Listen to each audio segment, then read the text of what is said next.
बिस्मिल्लाहिर्रहमानिर्रहीम। अस्सलाम वालेकुम डियर स्टूडेंट्स, मैं हूं सैयद लुकमान आरिफ और हमने प्रेजेंटेशन ऑफ डाटा का चैप्टर स्टार्ट किया था और इसमें आज हमारा टॉपिक है ग्राफिकल रिप्रेजेंटेशन।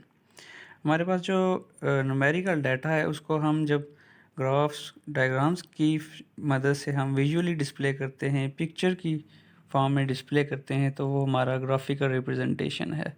ग्राफिकल रिप्रेजेंटेशन की मदद से हम अपने डाटा को इजी वे में कन्वे कर सकते हैं, उसको इफ़ेक्टिव वे में, ज़्यादा इफ़ेक्टिव वे में कन्वे कर सकते हैं और जो हमारा रीडर होगा उस पर गुड एक्सप्रेशन डालने के लिए हम इस पर ग्राफिकल रिप्रेजेंटेशन यूज़ करते हैं।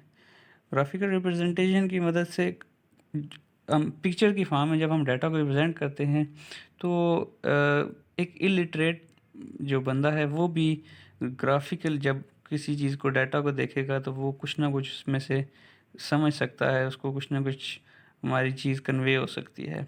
तो इसलिए आपने देखा होगा कि क्रिकेट मैच में जब कुछ ग्राफ्स और चार्ट्स दिखाए जाते हैं जिनकी मदद से स्कोर वगैरह या एवरेजेस वगैरह दिखाई जाती हैं, तो उसकी मदद से आप इजीली चीज़ों को देख सकते हैं, समझ सकते हैं जो डाटा वो आपको कन्वे करना चाहते हैं। तो ग्राफिकल रिप्रेजेंटेशन में हमारे पास इसके दो मेन ग्रुप्स हैं, ग्राफ्स और डायग्राम्स। और जो ग्राफ्स हैं इनमें हम जो कंटिन्यूस कर्व है, लाइन की मदद से हम जो हमारा डाटा है उसको ग्राफ पेपर पे हम रिप्रेजेंट करते हैं और डायग्राम्स में हम डायमेंशंस की मदद से विजुअली जो हमारा डाटा है उसको रिप्रेजेंट करते हैं। डायग्राम्स डायग्राम्स की मदद से हम हमारे पास जो डाटा है उसको सिंपल और इजी वे में हम रिप्रेजेंट करते हैं और जो हमारा डाटा होता है वो इजीली अंडरस्टैंडेबल होता है। इसमें हम डाटा को पिक्चर की फॉर्म में हम डिस्प्ले करते हैं, विजुअली डिस्प्ले, यानी कि हम एक पिक्चर दिखाते हैं जिसमें हमारे डाटा को रिप्रेजेंट किया जा रहा होता है। इसके बाद लीव मोर इफ़ेक्टिव होता है। सिंपली डाटा को रिप्रेजेंट करने से पिक्चर की फॉर्म में डाटा को रिप्रेजेंट करना ज़्यादा इफ़ेक्टिव होता है। Long lasting impression, simple data ज़्यादा अरसे तक याद नहीं रहता, बल्कि कोई डाटा को जब हम पिक्चर की फॉर्म में रिप्रेजेंट करते हैं तो वो ज़्यादा अरसे तक हमारे जहन में रहता है। इसके बाद नेक्स्ट है make unwieldy data intelligible at a glance. हमारे पास जो लार्ज साइज़ ऑफ डाटा है उसको हम जब हम डायग्राम्स की मदद से रिप्रेजेंट करते हैं तो वो हमारे पास इजीली अंडरस्टैंडेबल होता है। हम उसको बहुत जल्दी बहुत कम टाइम में हम उसको समझ सकते हैं। इसके बाद डिसएडवांटेजेस हैं डायग्राम्स के, तो फर्स्ट है लेस एक्यूरेट देन टेबल। हमारे पास जो टेबल से रिजल्ट्स हम शो करते हैं उससे जो डायग्राम्स की एक्यूरेसी है उससे कम है, डायग्राम्स की एक्यूरेसी टेबल की एक्यूरेसी से कम है। इसके बाद नेक्स्ट है कॉस्ट, मनी एंड टाइम। जो डायग्राम्स है उसको बनाने के लिए कॉस्टली होता है, मनी एक्सपेंसेस के ज़्यादा हैं। इसके बाद टाइम ज़्यादा कंज्यूम होता है इस पर। नेक्स्ट है इंफॉर्मेशन इज़ लिमिटेड। जो डायग्राम्स की मदद से हमारे पास जो इन्फॉर्मेशन जो हमें मिलती है वो लिमिटेड इन्फॉर्मेशन होती है। टाइप्स ऑफ डायग्राम्स में हमारे पास सबसे पहले है लीनियर और वन डायमेंशनल डायग्राम। लीनियर और वन डायमेंशनल डायग्राम में हम simple bar chart, multiple bar chart, component bar chart की मदद से हम डाटा को रिप्रेजेंट करते हैं और इसमें हम बार्स की मदद से हम डाटा को रिप्रेजेंट करते हैं। इसके बाद सेकंड है एरियल और टू डायमेंशनल डायग्राम। इसमें हम डाटा को रेक्टेंगुलर, सब डिवाइडेड रेक्टेंगुलर या स्क्वायर की मदद से हम डाटा को रिप्रेजेंट करते हैं। नेक्स्ट है क्यूबिक और थ्री डायमेंशनल डायग्राम।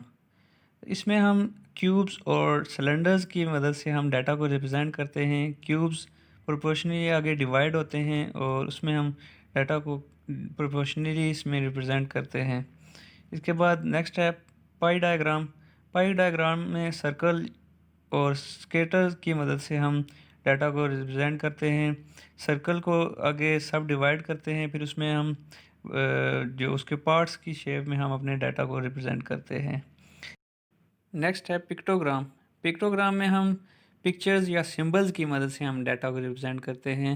जहाँ पे हमें जो हम डायग्राम बनाते हैं उसमें हम सिंबल्स यूज़ करते हैं जिसकी मदद से हम अपने डाटा को रिप्रेजेंट करते हैं। कुछ मेन पॉइंट्स हैं जो डायग्राम बनाने के लिए हमारे माइंड में होने चाहिए। उसमें सबसे पहले scale must be started at zero. जो हमारा स्केल हो, जो हम डायग्राम बनाते हैं तो एक स्केल रखते हैं, वो ज़ीरो से स्टार्ट होना चाहिए। इसके बाद diagram must have a title. Diagram के ऊपर टाइटल दिया होना चाहिए कि किस चीज़ के मुतालिक हम डायग्राम बना रहे हैं। इसके बाद diagram should be shaded, coloured और cross hatched to show difference. हमारे पास जो डायग्राम है उसमें अगर डिफरेंट चीज़ें हम शो कर रहे हैं तो उसमें डिफरेंट कलर्स होने चाहिए, यूज़ किए होने चाहिए, या फिर क्रॉस में लाइनें लगाई हों, कोई डिफरेंस शो किया हो ताकि हमें इजीली देखते ही पता चल जाए ये चीज़ किस चीज़ को रिप्रेजेंट कर रही है और दूसरी किस को रिप्रेजेंट कर रही है। Simple bar chart. Simple bar chart हम हॉरिजॉन्टली या वर्टिकली बार्स की मदद से हम अपने डाटा को रिप्रेजेंट करते हैं। सिंपल बार चार्ट में जो बार्स की विड्थ है वो सेम साइज़ की होती है और लेंथ इसकी हमारे डाटा पे डिपेंड करती है, उसकी मदद से हम इसकी लेंथ डिसाइड करते हैं। और जो बार्स में जो डिफरेंस रखते हैं हम, वो हमारी जो बार्स की विड्थ है उससे ज़्यादा भी ना हो और उससे बहुत ज़्यादा कम भी ना हो। हाफ विड्थ की हाफ होना चाहिए, या हमारी जो बार्स हैं उनके इक्वल होना चाहिए जो डिफरेंस होता है बार के दरमियान। इसके बाद जो हमारी बार्स हैं वो ज़्यादा लंबी भी नहीं होनी चाहिए। जो हम स्केल लेते हैं वो ज़्यादा बड़े साइज़ का भी ना हो और बहुत ज़्यादा छोटे साइज़ का स्केल भी नहीं यूज़ करना चाहिए। हमारे पास जो टाइम सीरीज़ डाटा है या क्वालिटेटिवली क्लासिफाइड डाटा है उसको हम वर्टिकल बार चार्ट की मदद से इफ़ेक्टिव वे में हम रिप्रेजेंट कर सकते हैं। और जो हमारा ज्योमेट्रिकल या फिर स्प्लिट स्पेस के मतलब कोई डाटा हो उसको हम हॉरिजॉन्टली बार चार्ट की मदद से रिप्रेजेंट करते हैं। अगर हमारा डाटा टाइम के रिलेटेड ना हो तो सबसे पहले उसको हम असेंडिंग या डिसेंडिंग ऑर्डर में अरेंज करेंगे, फिर उस पर हम चार्ट बना सकते हैं। एक एग्जांपल करते हैं। Draw simple bar diagram to represent the following yield per एकड़ डाटा। हमें डाटा दिया हुआ है 1940 से 1946 तक और इसके साथ यील्ड पर एकड़ हमें गिवन है और हमने ड्रा करना है सिंपल बार डायग्राम। तो इसके लिए हमने सबसे पहले इसको टाइटल देना है। तो हम बार चार्ट बना रहे हैं, जो हमें पैदावार दी गई है 1940 से 1946 तक पर एकड़ पैदावार दी गई है। तो हमने इसको टाइटल दे लिया simple bar chart yield per एकड़ 1940 टू 1946।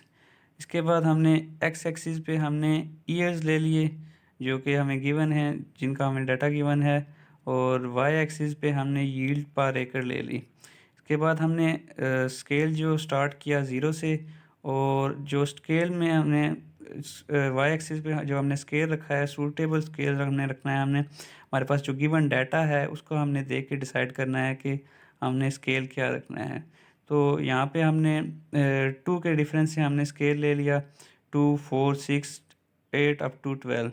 तो ये स्केल जो वो डाटा के लिए सूटेबल होना चाहिए, ना ज़्यादा बड़े साइज़ का हो और ना ज़्यादा छोटा हो, जिसमें हमारी वैल्यूज़ इजीली हम रिप्रेजेंट कर सकें, वो स्केल हमने यूज़ करना है।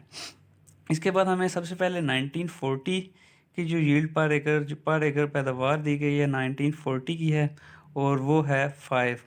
तो हमने हमारे पास जो स्केल है वाई एक्सिस पे उसमें जो 5 के इक्वल हमने बार ड्रा कर ली और ये हमारी 1940 की यील्ड पर एकड़ है। इसके बाद 1941 में जो यील्ड पर एकड़ गिवन है वो है 7। तो हमने 7 के इक्वल हमने एक बार ड्रा कर ली।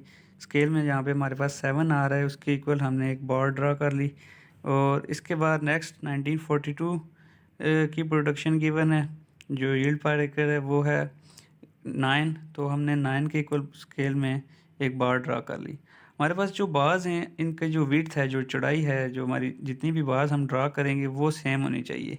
अब इसमें देखें हमने तीनों बार्स की विड्थ सेम है और में जो हमने जो गैप रखना है विड्थ्स के दरमियान जो डिफरेंस होगा वो भी सेम होना चाहिए। यहाँ पे हमारे पास देखिए अब सूटेबल विड्थ है, जो चौड़ाई है वो बाज़ की चौड़ाई हमने सूटेबल रखनी है और इनके दरमियान जो डिफरेंस होगा सारी बाज़ के दरमियान वो भी सूटेबल हमने रखना है स्केल अपने स्केल और चार्ट को देखते हुए। इसके बाद नेक्स्ट हमें 1943 की यील्ड दी हुई है और 1944, 45 और 46 हमें 1946 तक यील्ड पर एकड़ का डाटा गिवन था, तो इसके लिए हमने सिंपल बार चार्ट ड्रा कर लिया। इसके बाद नेक्स्ट टॉपिक हमारा मल्टीपल बार चार्ट। जैसा कि सिंपल बार चार्ट में हमने एग्जांपल की कि यील्ड पर एकड़ हमें गिवन थी, तो सपोज़ वहीं पे हमारे पास यील्ड पर एकड़ होती वीट की होती और राइस की, दोनों की होती। तो फिर हमने दो बार्स में जब उस डाटा को रिप्रेजेंट करेंगे, दो अलग-अलग बार में डिफरेंट बार्स में हम रिप्रेजेंट करेंगे डाटा को राइस और वीट, तो हमारे पास मल्टीपल बार, उसके लिए हम मल्टीपल बार चार्ट यूज़ करेंगे।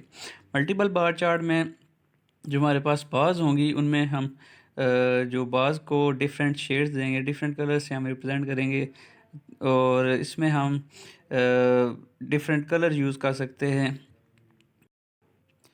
मल्टीपल बार चार्ट की मदद से हम दो चीज़ों के दरमियान कंपैरिजन कर सकते हैं। इसकी मदद से हम चीज़ों को इजीली कंपेयर कर सकते हैं। तो इसके साथ हम एक एग्जांपल करते हैं मल्टीपल बार चार्ट की। Following table gives the birth rate and death rate पर 1000 of a few countries, represent them by multiple bar chart. हमें बर्थ रेट और डेथ रेट दिया गया हुआ है डिफरेंट कंट्रीज़ का, हमने इसे मल्टीपल बार चार्ट की मदद से रिप्रेजेंट करना है। तो इसके लिए हमने सबसे पहले टाइटल दे दिया multiple bar chart showing birth and death rate पर 1000 of few countries. X axis पे हमने कंट्रीज़ ले ली और वाई एक्सिस पे हमने डेथ रेट पर 1000 ले लिया। इसके लिए हमने स्केल 3 के डिफरेंस से हमने स्केल ले लिया। सूटेबल स्केल हमने अप टू 33 ले लिया। हमारे पास जो डेथ और बर्थ रेट गिवन है, इसको हम दो डिफरेंट कलर की बार से रिप्रेजेंट करेंगे। बर्थ रेट के लिए हम ब्लैक कलर की बार यूज़ करेंगे और जो डेथ रेट होगा उसके लिए हम सिंपल बार यूज़ करेंगे। तो टेबल में हमें सबसे पहले जो इंडिया का डाटा गिवन था, तो इंडिया में जो बर्थ रेट है वो है 33 और तो हम जो हमारे पास स्केल है उसमें 33 के इक्वली हम एक बार ड्रा कर लेंगे जो कि हमारे इंडिया में पर 1000 जो बर्थ रेट है उसको शो कर रही है।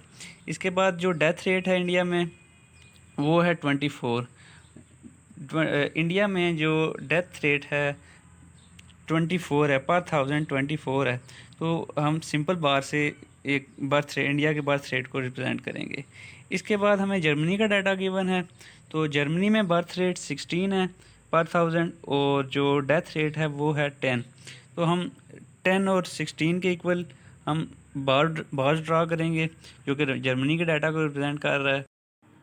हमने जो बार्स ड्रा की हैं, जो बार्स की विड्थ है वो सेम होनी चाहिए जितनी भी हम बार्स ड्रा करेंगे। अब देखें हमारे पास जो डेथ रेट और बर्थ रेट की बार्स हैं, इनकी जो विड्थ है, चौड़ाई है, वो सेम है। तो हमने इनके सूटेबल साइज़, जो इनके जो चौड़ाई है सूटेबल हमारे स्केल के मुताबिक सूटेबल होनी चाहिए और हमने विड्थ रखनी है, सेम होनी चाहिए। उसके बाद हमारे पास जो बार्स के दरमियान गैप है वो भी हमने एक सूटेबल गैप हमने यूज़ करना है। जब हम देखें हमने इंडिया के डेथ रेट और बर्थ रेट के जब हमने बार ड्रा की तो हमने इनमें डिफरेंस नहीं दिया, गैप नहीं दिया। लेकिन जब हम नेक्स्ट कंट्री का हमने बार ड्रा की तो उसमें हमने थोड़ा सा गैप दे दिया, तो हमने सूटेबल गैप हमने यूज़ करना है। इसके बाद नेक्स्ट हमें ऑस्ट्रेलिया का डाटा गिवन है, तो ऑस्ट्रेलिया का जो बर्थ रेट है वो है हमारे पास 20। तो हमने 20 स्केल में 20 के इक्वल हमने बार ड्रा कर ली। इसके बाद डेथ रेट है 9, तो 9 की इक्वल हमने बार ड्रा कर ली। इसके बाद नेक्स्ट हमें न्यूजीलैंड का डाटा गिवन है, तो न्यूजीलैंड के लिए हमने बर्थ और डेथ रेट के लिए बार्स ड्रा करनी है। और लास्ट हमें फ्रांस का डाटा गिवन है, तो उसके लिए भी हमने डेथ रेट और बर्थ रेट के लिए बार ड्रा कर ली। ये हमारा मल्टीपल बार चार्ट है। तो इसकी मदद से देखें हमने जो दो करैक्टरिस्टिक्स थे हमारे पास, डेथ रेट और बर्थ रेट डिफरेंट कंट्रीज़ के, उसको हमने इजीली एक्सप्लेन कर सकते हैं इसकी मदद से, इस चार्ट की मदद से। और इसकी मदद से हम इसको इजीली डिफरेंशिएट भी कर सकते हैं। नेक्स्ट टॉपिक है हमारा component bar chart. Component bar chart में हम जैसे कि हम मल्टीपल बार चार्ट में डिफरेंट कैरेक्टरिस्टिक्स को शो करने के लिए डिफरेंट बार यूज़ करते थे। यहाँ पे हम सिंगल बार को हम एक ही बार में हम उसको सब डिवाइड करके आगे सेक्शंस बना के बार के उसको हम उसकी मदद से हम डिफरेंट कैरेक्टरिस्टिक्स को हम शो कर सकते हैं। इसमें हम जो बार के पार्ट्स होंगे उसको हम डिफरेंट शेड्स दे सकते हैं, कलर दे के हम ज़्यादा इफ़ेक्टिव तरीके से हम उसको रिप्रेजेंट कर सकते हैं। और इसमें हम कंपोनेंट बार चार्ट की मदद से हम परसेंटेज या इस तरह की चीज़ें हम इजीली रिप्रेजेंट कर सकते हैं। कंपोनेंट बार चार्ट को सब डिवाइडेड बार भी कहा जाता है। इसमें हम क्योंकि हम इसमें बार्स को सब डिवाइड कर देते हैं। तो इसके लिए हम साथ एक एग्जांपल करते हैं कंपोनेंट बार चार्ट की। Draw component bar chart for following data population given in lakhs. हमें डाटा दिया गया है 4 डिवीजन्स का और पॉपुलेशन गिवन है। जो टोटल पॉपुलेशन है पेशावर की फर्स्ट जो डिवीज़न हमें गिवन है वो है 64 और 64 लाख, और जो मेल की जो इनमें है वो हैं 33 और फीमेल 31 लाख। तो हमने इस डाटा के लिए कंपोनेंट बार चार्ट ड्रा करना है। तो इसके लिए हमने जो एक्स एक्सिस है उस पर डिवीजन्स ले ली और वाई एक्सिस पे हमने पॉपुलेशन इन लैक्स ले ली। स्केल हमने एक यूज़ कर लिया 10 के गैप से हमने एक स्केल ड्रा कर लिया। इसके बाद हमने टाइटल दे दिया component bar chart showing population of 4 divisions. हमने 4 डिवीजन का जो पॉपुलेशन है उसको हम शो करेंगे कंपोनेंट बार चार्ट की मदद से। जब हम बार्स ड्रा करेंगे तो उसमें जो ब्लैक पार्ट होगा बार का वो मेल की पॉपुलेशन को शो करेगा, और जो सिंपल ब्लैंक बार होगी वो फीमेल की पॉपुलेशन को रिप्रेजेंट करेगी। सबसे पहले हमें पेशावर का डाटा गिवन है। तो पेशावर में जो मेल पॉपुलेशन है वो है 33 लैक्स। तो हमने जो हमारे पास स्केल है उसमें 33 के इक्वल हमने बार ड्रा कर ली। इसके बाद जो फीमेल पॉपुलेशन है वो है 31 लैक्स। तो 31 लैक्स हम जब ऐड करेंगे इसमें तो हमारी जो टोटल जो बार बनेगी वो फर्स्ट पेशावर को जो रिप्रेजेंट करेगी वो होगी 64। तो हमारी टोटल पॉपुलेशन 64 लाख है, जिसमें से 33 लाख जो है वो मेल पॉपुलेशन को शो कर रही है और 31 लाख फीमेल पॉपुलेशन को शो कर रही है। इस तरह हम कंपोनेंटली हम सब डिवाइड करके बार्स को सब डिवाइड करके हम कंपोनेंट बार चार्ट बनाएंगे। इसके बाद नेक्स्ट हमारे पास रावलपिंडी की पॉपुलेशन है। रावलपिंडी की पॉपुलेशन में 21 लाख जो है वो मेल पॉपुलेशन है और 19 लाख फीमेल पॉपुलेशन है। तो इस तरह जो हमारी टोटल पॉपुलेशन है रावलपिंडी की वो 40 लाख है। तो ये हमारी रावलपिंडी की पॉपुलेशन होगी। इसके बाद सेम ऐसे ही सरगोधा की पॉपुलेशन गिवन है हमारे पास, जो कि मेल की 32 लाख है और फीमेल की 28 लाख, और टोटल इसकी 60 लाख पॉपुलेशन है। तो 60 लाख के इक्वल हमने हमारी जो टोटल बार बनी वो 60 लाख के इक्वल आ गई। तो इस तरह हमारी सरगोधा की पॉपुलेशन को शो कर लिया हमने। इसके बाद लास्ट हमारे पास लाहौर की पॉपुलेशन है। तो लाहौर की जो मेल की है पॉपुलेशन है वो 35 लाख है और फीमेल की 30 है, और जो टोटल लाहौर की पॉपुलेशन है वो 65 लाख है। तो इस तरह से हमने कंपोनेंट बार चार्ट की मदद से हमने बार को सब डिवाइड करके जो 4 डिवीजन्स की हमें पॉपुलेशन गिवन थी उसको हमने चार्ट की मदद से हमने रिप्रेजेंट किया। उम्मीद है आपको चीज़ें समझ आई होगी। कोई चीज़ समझ ना आई हो तो आप पूछ सकते हैं मैसेज करके। Thank you. अल्लाह हाफिज़।